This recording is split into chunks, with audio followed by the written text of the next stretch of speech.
बिस्मिल्लाहिर्रहमानिर्रहीम। अस्सलाम वालेकुम दोस्तों, कैसे हैं आप सब। उम्मीद है सब ठीक ठाक होंगे। तो आज हम बनाने वाले हैं बड़ा ज़बरदस्त सा ब्रेकफास्ट, मूली का पराठा। चलिए जी शुरू करते हैं। तो एक मूली ले ली है, उसको कद्दूकश करके अच्छी तरह निचोड़ के उसका पानी निकाल लिया है। ये दो इसके जनाब खुश्क से पेड़े बना लिए हैं, इसका मतलब उसका पानी जो है वो निचोड़ चुका है। तो अब हम बाकी चीज़ें इसके अंदर डालते हैं। ऐसा ज़बरदस्त और मज़ेदार सा पराठा मिलेगा सुबह सुबह खाने को, क्या ही बात है। तो सब्ज़ मिर्चें 3 से 4 थी बारीक जो हैं पीस के, वो इसके अंदर डाल लेंगे। सब्ज़ मिर्चों के अंदर ही मैंने थोड़ा सा नमक भी डाल लिया था। और साथ खुश्क सब्ज़ धनिया है, ये भी हम डाल लेंगे इसके अंदर। सब्ज़ धनिया के साथ तो पराठे का स्वाद ही ज़्यादा हो जाता है, मज़ा आ जाता है, क्या बात है। चले जी अब हम इसको मिक्स कर लेते हैं। ज़्यादा चीज़ें नहीं डालनी, सिंपली ये बस 2-3 चीज़ें होंगी और क्या मज़ेदार चीज़ हो गई है रेडी। अब हम स्टार्ट करते हैं पराठा बनाना। तो जनाब 2 छोटे छोटे पेड़े कर लें, नॉर्मल गंदम जो हम यूज़ करते हैं उसी के।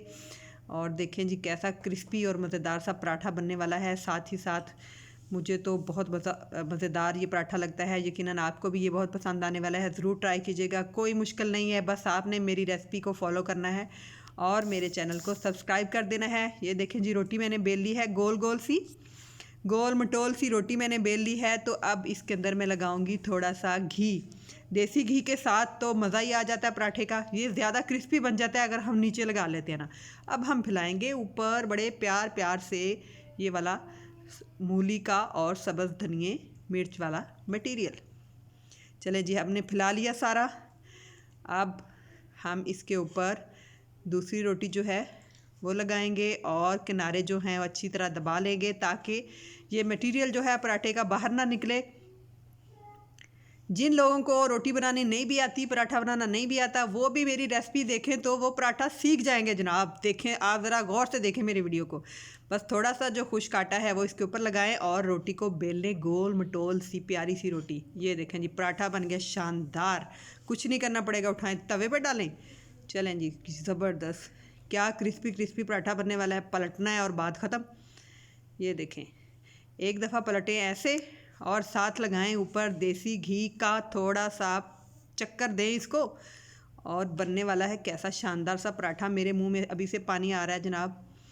ये देखें जी अब हम एक दफ़ा इसको और पलटेंगे और ख़ूबसूरत पराठे की शक्ल में आपको अभी दिखाती हूँ। आपने इसको ज़रूर ट्राई करना है।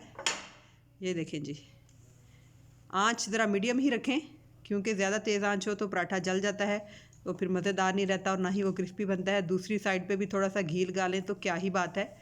ये देखें वाह वाह ज़बरदस्त। चलें जी पराठा फूल गया है खुशी से। इसकी इतनी तारीफ़ें की हैं मैंने, वो खुशी से फूल गया। ये देखें ज़बरदस्त, क्या खूबसूरत शक्ल आई है, माशाल्लाह माशाल्लाह ज़बरदस्त। बहुत प्यारा पराठा रेडी हो रहा है हमारा और यकीनन आपको भी पसंद आने वाला है। तो आपने ये पराठा ज़रूर ट्राई करना है मेरी रेसिपी से। यकीन करें इतना क्रिस्पी और सिंपल सा पराठा है ये। अच्छी तरह सेक लें, कच्चा नहीं रहना चाहिए पराठा साइडों से। माशाल्लाह कितना खूबसूरत और गोल्डन ब्राउन सा पराठा है हमारा, बिल्कुल रेडी ज़बरदस्त। ये देखें जी मीडियम आंच ही रखनी है आपने, याद रखना है। तेज़ आंच पे ये जल जाएगा और गुस्सा कर जाएगा।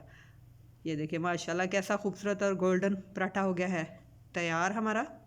चले मैं अब आपको इसको प्लेट में निकाल के दिखाती हूँ। ये देखें जी चलें जी सोचना बंद करें और उठें और बना के खाएं मज़ेदार सा मूली का पराठा। कैसा फ्रेश और खूबसूरत दिखाई दे रहा है, सही कहा है ना मैंने बिल्कुल। चलें जी ट्राई करें, उम्मीद है आपको बड़ा अच्छा लगा होगा और आप अभी ट्राई करने वाले देसी घी की खुशबू में तो क्या ही बात है। अल्लाह हाफिज़।